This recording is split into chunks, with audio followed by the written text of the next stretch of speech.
Kenapa tidak pejabatnya tidak memikirkan rakyatnya? Cakep. Lagi bang. Kami butuh, dapur kami harus lebur. Kami jualan harus jalan. Dan jangan dimiskinkan kami. Kami, rakyat Indonesia, rela memberikan kehidupan dan fasilitas yang mewah kepada para pejabat dengan uang pajak yang kami berikan kepada pemerintah, dengan harapan para pejabat itu bisa memberikan sebuah kebijakan yang baru, yang berguna untuk kami, rakyat Indonesia, bukan untuk membuat masalah baru di tengah kehidupan kami yang sudah sulit ini. Akses untuk cepat-cepat punya gas di dapur itu tidak disiapkan atau tidak tersedia. Jadi frustrasi itu masuk akal. Kamu ini dari tadi saya ngomong kamu nggak dengar. Pak, program seperti apa maunya? Kami sudah melakukan adab. Jangan deket Adab kami sudah keluarkan. Etika kami sudah keluarkan. Kenapa tidak pejabatnya tidak memikirkan rakyatnya? Cakep. Lagi bang. Tolong, lepas. Kalau kerja selesai. Inilah momen di mana Menteri ESDM, Bahlil Lahadalia, dirujak oleh rakyat yang kesal akibat kelangkaan dari gas LPG yang disinyalir disebabkan oleh kebijakan baru dari Menteri ESDM ini. Kami sudah 2 minggu mencari gas. Saya barusan nonton berita gas dengan pengecer tidak dihilangkan. Bagaimana ceritanya? Gas tidak dihilangkan. Kalau memang dari pusatnya 12.500 sampai ke kami 20.000. Pemerintah perhitungkan Kak. Langkah dari distributor sampai ke pengecer sampai konsumen berapa? Kami tidak membela siapa yang mengambil keuntungan. Kami butuh, dapur kami harus lebur. Kami jualan harus jalan. Dan jangan dimiskinkan kami. Jadi Bapak dengar, saya ini juga kan sebagai rakyat Bapak. Niat saya itu baik. Karena subsidi kita itu 87 triliun per tahun.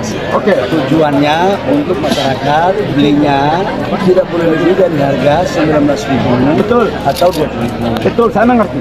Nah, karena itu pemerintah berkewajiban untuk memastikan semua subsidi bisa tepat sasaran. Nah, karena itu kita lakukan penataan. Mau program seperti apa? Seperti apa maunya? Kami sudah melakukan adab. Jangan deket Adab kami sudah keluarkan. Etika kami sudah keluarkan. Kenapa tidak pejabatnya tidak memikirkan rakyatnya? Cakep. Lagi bang. Tolong, lepas. Kalau kerja selesai. Untuk Pak Menteri ESDM, Bahlil Lahadalia, janganlah sebuah kebijakan baru itu malah menyebabkan munculnya masalah baru, yaitu kelangkaan dari gas LPG, yang menyebabkan antrian yang sangat panjang, yang merugikan masyarakat. Sebuah kebijakan baru haruslah dengan penuh perhitungan yang matang, agar bisa diterapkan dan tidak menyebabkan munculnya masalah dari kebijakan itu sendiri. Yang nyata hari ini kesulitan untuk mengakses. Bahkan ketika emak-emak ini punya uang, dia tidak bisa beli itu. Kan itu intinya kan. Karena konsumsi itu nggak mungkin ditunggu sampai ada semacam kepastian hukum. Energi harus tersedia setiap saat karena dapur itu 24 jam mesti bisa dipakai untuk memasak. Kan ini soal yang betul-betul urgen. Jadi kalau Bahlil anggap wah ini cuma soal dipotongnya rantai distribusi, lalu beliau meminta supaya bersabar sedikit, bisa muter 1 kilometer yang biasa jarak 100 meter bisa sampai 500 1 kilometer. Itu dalam bayangan Bahlil kalau mama itu pergi pakai drone belinya. Pertamina mengontrol pangkalan itu kan ada IT-nya, ada teknologinya. Nah, IT-nya ini akan ditempatkan langsung oleh Pertamina. Nah, tidak ada biaya yang dikeluarkan sedikit pun oleh sub pangkalan. Saya menyadari bahwa ini kan barang baru, pasti ada penyesuaian. Nanti sambil kita melihat perkembangan beberapa waktu ke depan, udah pasti kita akan melakukan asistensi. Tapi penataan ini penting kami lakukan sebagai bentuk cinta kami kepada rakyat, agar uang negara yang disubsidi itu betul-betul tepat sasaran, jangan ditikung di belakang. Kami, rakyat Indonesia, rela memberikan kehidupan dan fasilitas yang mewah kepada para pejabat dengan uang pajak yang kami berikan kepada pemerintah, dengan harapan para pejabat itu bisa memberikan sebuah kebijakan yang baru, yang berguna untuk kami, rakyat Indonesia, bukan untuk membuat masalah baru di tengah kehidupan kami yang sudah sulit ini. Akses untuk cepat-cepat punya gas di dapur itu tidak disiapkan atau tidak tersedia. Jadi frustrasi itu masuk akal. Kamu ini dari tadi saya ngomong kamu nggak dengar ya. Pengencer itu dinaikkan menjadi sub Pangkalan. Jadi nggak ada lagi pengencer yang nggak bisa jalan.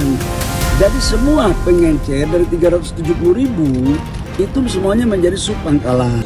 Sistem distribusi ini yang sebetulnya jadi alasan untuk jadi pertengkaran kan antara pemasok dan pengecer, lalu ada konsumsi, lalu konsumen, lalu ada aturan dari pemerintah. Jadi nggak mungkin emak-emak itu menunggu aturan itu diterangkan dulu, disosialisasikan, enggak. Yang penting mesti ada hari ini dan jam ini gas yang memang dibutuhkan oleh setiap rumah tangga miskin. Faktual juga memang ada kelangkaan kan, laporan on the spot, laporan langsung dari Jawa Barat misalnya, Serang, itu kan jelas itu di beberapa daerah memang langka. Jadi nggak usah dibantah oleh Pak Bahlil. Selesaikan aja masalah itu tuh. Pengencer itu dinaikkan menjadi sub Pangkalan. Jadi nggak ada lagi pengencer yang nggak bisa jalan. Jadi semua pengencer dari 370.000 itu semuanya menjadi sub Pangkalan. Nah, nanti dalam proses berikutnya kita melakukan pendampingan agar mereka tertib. Bagi sub Pangkalan siapa yang tidak tertib mengikuti aturan, akan pasti dilakukan evaluasi, penilaian, agar betul-betul sub Pangkalan ini adalah yang bertanggung jawab terhadap bagaimana penyaluran LPG 3 kg tepat sasaran. Ya. Untuk Bapak Presiden Prabowo Subianto, berikanlah kami para pejabat dan menteri yang memang berkompeten di bidangnya dan bisa menghasilkan sebuah kebijakan yang memang berpihak kepada kami, wong cilik, agar kami bisa menjalani hidup dengan tenang di tengah masa sulit perekonomian seperti ini. Jadi terlihat bagaimana menteri-menteri Pak Prabowo itu tidak becus gitu, tidak punya kapasitas itu, tidak punya strategi mitigasi gitu loh. Perubahan kebijakan harusnya disiapkan sekaligus strategi mitigasi. Beberapa menteri itu kelihatannya memang ya kurang itu kalau kita bandingkan misalnya dengan zaman Pak SBY itu ada krisis dengan mudah diatasi, agak sedikit mencemaskan tetapi siap ada antisipasi, apalagi di zaman Pak Harto nggak ada yang antrian beginian tuh. Bapak Presiden memerintahkan ke saya sejak dari tadi malam, tadi pagi sampai dengan hari ini. Tugas kami atas perintah Presiden adalah memastikan seluruh proses subsidi tepat sasaran. Yang kedua, ditata kelolanya harus baik. Yang ketiga, rakyat dipastikan harus segera mendapat apa yang menjadi kebutuhan mereka, terutama menyangkut LPG. Jadi harus dapat, jangan jauh-jauh, kata Bapak Presiden. Jujurlah, ada oknum-oknum kok yang main untuk menyalahgunakan subsidi ini. Masa kita mau biarkan, masa kita mau kalah dari pemain-pemain ini? Nah, menteri-menteri ini, begitu banyak menteri di kabinet pertama Pak Prabowo ini yang mestinya ditatar ulang, tuh udah dibawa ke Magelang untuk didisiplinkan cara berpikirnya, nggak bisa juga. Diajarin oleh orang asing tentang konsep-konsep manajemen modern, juga nggak paham-paham kan. Jadi memang harus diganti nih banyak menteri, di reshuffle lah. Ada conditioning ini juga atau hal-hal yang hari-hari ini kita lihat sebagai sensasi, isu, itu juga bagus sebetulnya, akhirnya terbuka menteri-menteri apa aja yang nggak becus itu. Dan tentu Pak Prabowo mendengarkan umpatan dari emak-emak itu. Jadi sekaligus ada penghematan yang sudah diputuskan oleh kabinet, oleh Presiden, sehingga kabinet berhemat 50%, juga harus ada pemangkasan, minimal 50% juga dipangkas karena alasan tidak profesional atau tidak punya kapasitas untuk memimpin. Lalu kita mau terangkan kenapa banyak orang yang masih berupaya untuk membela Mulyono itu ya biasa aja, karena kerumitan pikiran tadi itu. Tadi saya lewat di tangga berjalan, eskalator itu, ada tulisan di situ bunyinya begini: success is not free, you have to fight for it. Yang tulis itu siapa? Aiman? Pak Haritanu Sudibyo. Haritanu Sudibyo. Tapi mungkin ada orang yang salah baca. Success is not free, you have to jilat for it.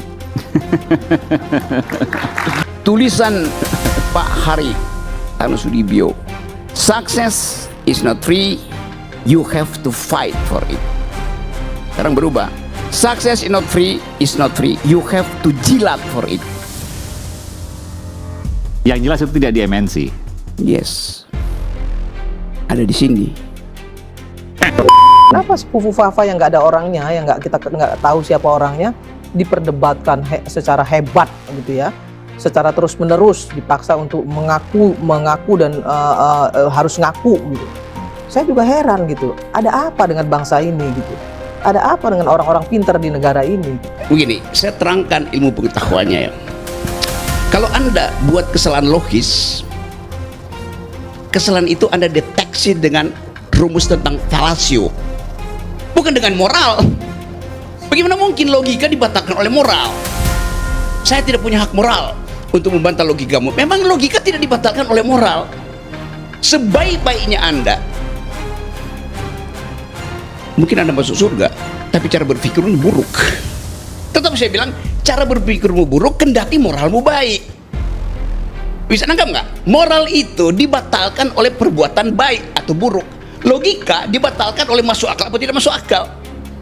Estetika dibatalkan oleh bagus apa tidak. Logika tidak dibatalkan oleh moralitas.